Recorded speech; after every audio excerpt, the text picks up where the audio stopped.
Hello, welcome to Madrona's Pulse Teachings. I am Iris J, and we are going to go through the astrology of the week ahead. We are talking about the 19th through to the 25th-ish, and we do start this week off with a bang. We start with the Aquarius Full Moon. So I have two videos. I'll link them below in case this is your first time on my channel. If it is, welcome.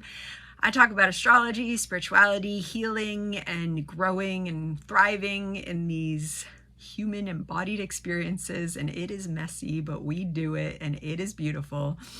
And we are moving into this Aquarius full moon energy right away. And so knowing that this is a big week because this is a big full moon. We have our sun at 27 degrees of Leo, and it is opposite our Aquarius moon. And then we have them square Uranus. Okay, so it's pretty spectacular. Uranus square an Aquarius full moon. But this is big energy. It's also could be a little radical. It could be bringing stuff up. It could be switching directions. There could be awakening, knowing, in terms of this week ahead, that we're going to be rolling through this energy for several days after the Aquarius full moon. And it's a pretty dynamic week. Okay. So just really taking care of the nervous system this entire week, it's important. Also, just opening to possibility is a really lovely way to work with the energy of this week. We have, on top of that conversation between Uranus squaring the sun and the moon that we start the week out with, we also have Saturn in Pisces squaring Jupiter. They're in an exact square as we start this week off. And Mars is also in Gemini. Okay, so right there, the space between Mars and Jupiter, which we have been feeling, and Gemini is going to keep opening, and we're going to feel some release. And we could especially feel that release in our minds. Okay, so that is happening this week. The square between Saturn and Jupiter is also has an intensity to it, and that holds this week. And as we get to the end of the week, as we get towards that 25th and especially the 26th, Jupiter is going to start moving ahead. Saturn is retrograde. We're going to find release. Okay, so especially if you have anything from the 16 to say 19 degree-ish point of Pisces, Virgo, Gemini, or Sag, we're most likely going to start feeling some release, because that could have been bringing a lot of energy, especially because Mercury has been retrograde for this major conversation between Jupiter and Mars.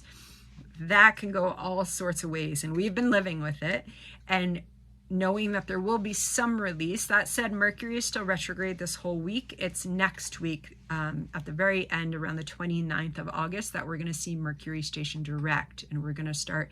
And it's such, let's just acknowledge that the next 2 weeks are pulling us into this kind of dun of Mercury stations direct, Uranus stations retrograde, and Pluto back into Capricorn. Okay, so September has quite a beginning for it. But back to the present moment and moving ahead. So we might feel some release of that square between Saturn and Jupiter as we get towards the end of the week.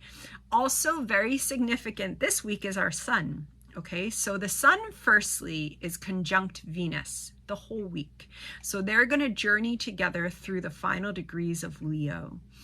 And that right there, regardless of what's happening in your life right now in your life, there is opportunity for this healing in a very, creative fires healing, our authentic self. The authentic self is coming up through Uranus in Aquarius, because they are deeply committed to the authentic self at an extreme degree. And Leo also dearly wants to be committed to the authentic creative self. Leo can get caught up having to perform in order to be validated, accepted. And this full moon wants to kind of eradicate some of any of that false sense of self, performing for performance sake. And Vesta is there, and it's like, you know what your creative fires want. You know what your creative self wants. She's stoking those fires of our inner creative self so that we can share them with ourselves, first of all, and then also with others. And the sun has to make this really special conversational dance this week. So as it moves towards those final degrees of Leo, it gets to the 29th degree. So around the 20th to the 21st of August, the sun is going to come into an inconjunct with Neptune. Okay, and then it moves into Virgo. Happy solar return to our Virgos out there for the next while. And then when the sun moves into Virgo on the 22nd, we will have the sun in conjunct Pluto. Okay, so let's back up a second. We start the week off with the sun square Uranus. Then we transition out of that square of Uranus for a couple days into an inconjunct with Neptune, then into an inconjunct with Pluto. So the transiting sun, this, archetype speaking with a part of our solar identity that we access right now archetypally with that sun, is talking to all the outer planets in a pretty short amount of time. It's having this radical conversation of radical awakening and also potentially opening and release of the crap that we have had stuck on us that we do not need. Uranus just cuts through that with a lightning bolt, okay? So that we can access more of our unique individual creative self. Then the sun moves ahead and it talks to that Neptune who wants to spiritualize, who wants to remind us that this is not a Leo who's letting go of crap so that it can become famous for the sake of famous, or it can just perform in the way that society teaches us. No, it's doing it so that it can align with the ultimate spiritual reality that is everything all at once, because it's literally the final degree of the zodiac. The 29th degree of Pisces is where Neptune is retrograde, and it's talking to that sun. And then it switches into Virgo season and it talks to our Pluto, who is 2 weeks away from moving into the final degree of Capricorn. And there, we're transforming. The journey does not end with the full moon. The journey of identity and reclaiming does not just end on the 19th. It keeps going and going and going and going. And then it gets interdimensional and then it gets really amazing, right? But it keeps going. And that sun is journeying through quite a bit of transformational energy this week. We are journeying through quite a bit of transformational energy this week. All of the outer planets are in play with the sun. And we have a major switch. We switch from a sun in Leo to a sun in Virgo. And that's very different energy. Okay, so we switch from fire to earth. The sun in Virgo wants to come into caretaking for the mind and body, being of service to the mind and body. There's a shift of focus from this really pouring out into our creative self for the sake of that creativity to getting a little bit more serious. Okay, Virgo is a more serious sign in the sense that Virgo knows the stakes in this earthly plane are high because it's always talking to Pisces. It's always talking to the creative consciousness of all that is. And it knows that that divine energy can come in at any moment into this earthly plane. And so that's why if you've heard of Virgo as the perfectionist of the zodiac, which it tends to be, it's because archetypally, often unconsciously, Virgo archetype knows that the stakes are high. And so that's where Virgo can get really, really attached to doing things in a certain way for that Virgo energy that's manifesting in a person through their chart. And there's good reason for it. And that's part of also why Virgo wants to be of service. And so Virgo's lesson is often to learn that it needs to be of service to ourselves if we're going to actually be of service to others, especially if we're not going to martyr ourselves. If you have a lot of Virgo in your chart, not a life for martyring, a life for being of service to yourself, your mind-body connection, also the earth, so that we can be of service to others, okay? And so our sun is switching into that energy of Virgo. It's also a devotional energy. Virgo is a beautiful sanctifying energy that wants to have a focus, that wants to have a pretty strong focus. And again, that's why it's also what kind of rules the mind-body connection and health, and really wanting to distill That's why it can be a great researcher, really wanting to distill information. And so the sun comes into that shift and it inconjuncts Pluto. And the inconjunct, especially with a transiting inconjunct, there is a tension, there's a push and a pull, because something is transforming as we come into Virgo in that solar identity so that we can move on. And all of this is coming out of the Aquarius full moon. Okay, so it is a transformational week. We are moving with this Aquarius energy.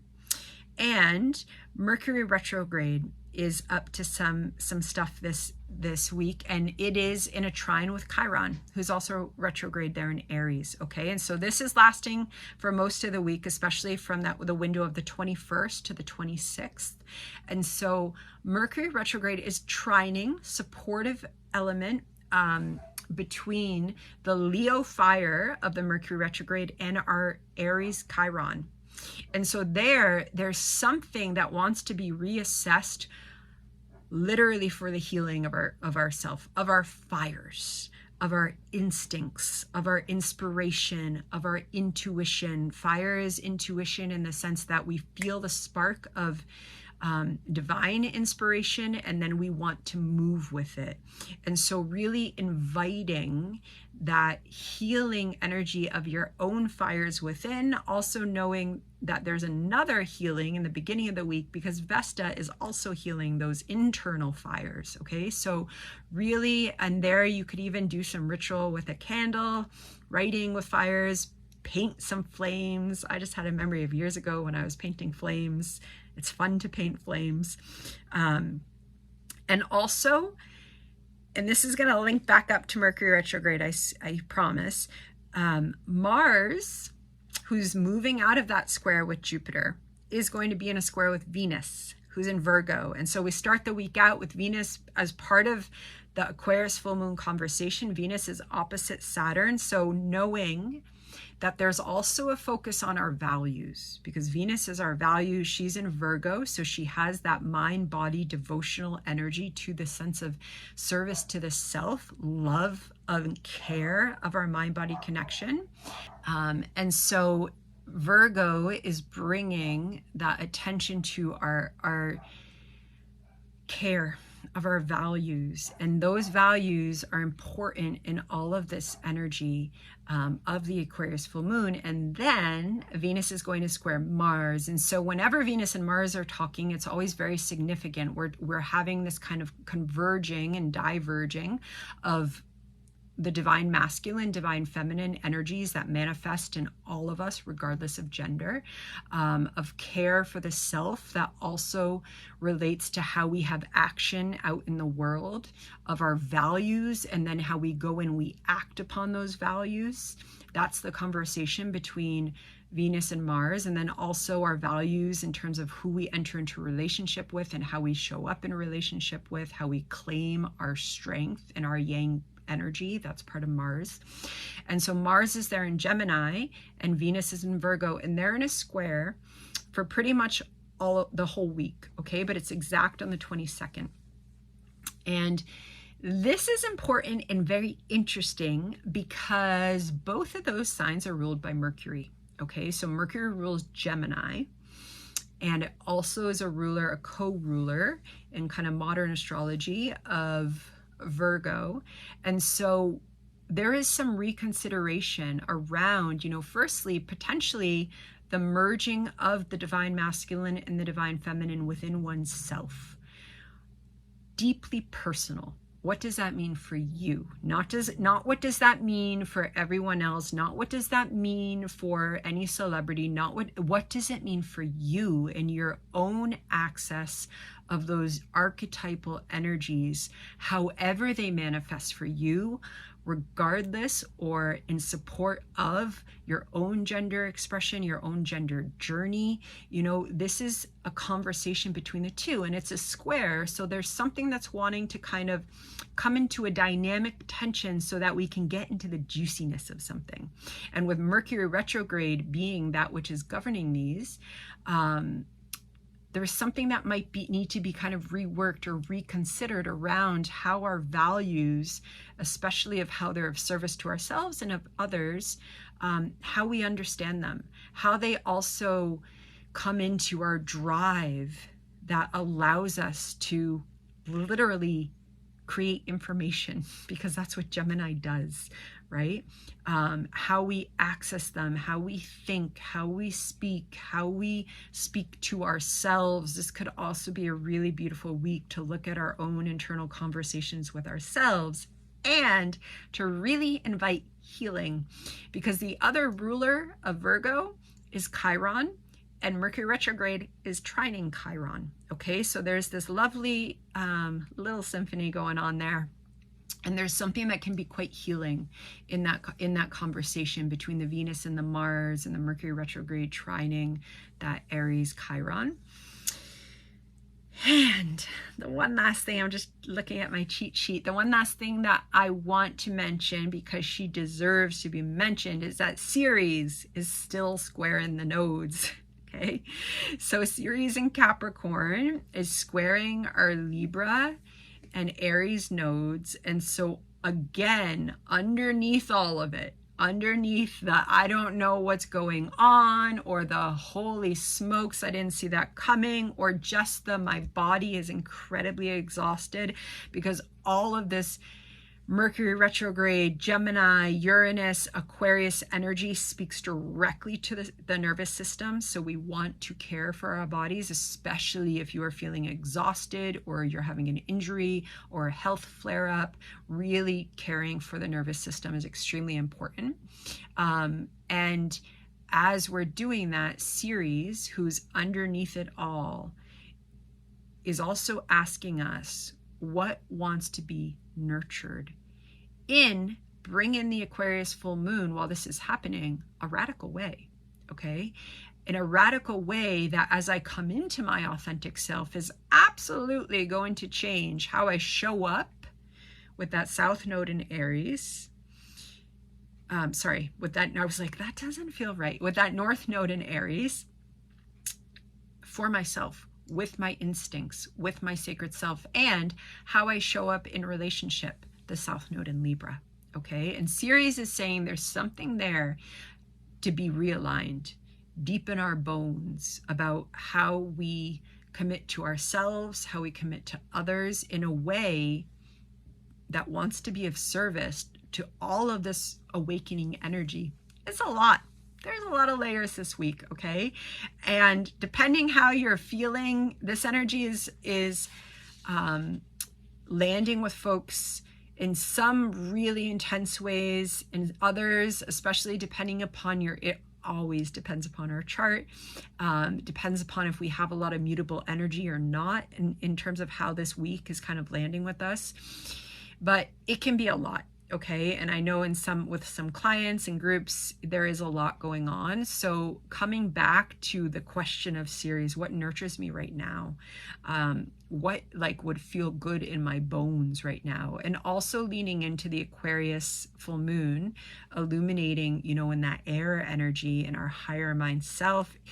You could have a conversation with your higher mind. You could write a letter. We did that in our Patreon group with your higher mind. You could engage with your higher mind self, because he, she, they probably got quite a bit of perspective to offer you. So it's always a wonderful conversation to have. And there we go. We made it through the week ahead. Full moon blessings, because when I'm posting this, the full moon is right upon us. And I will see you soon. Bye-bye.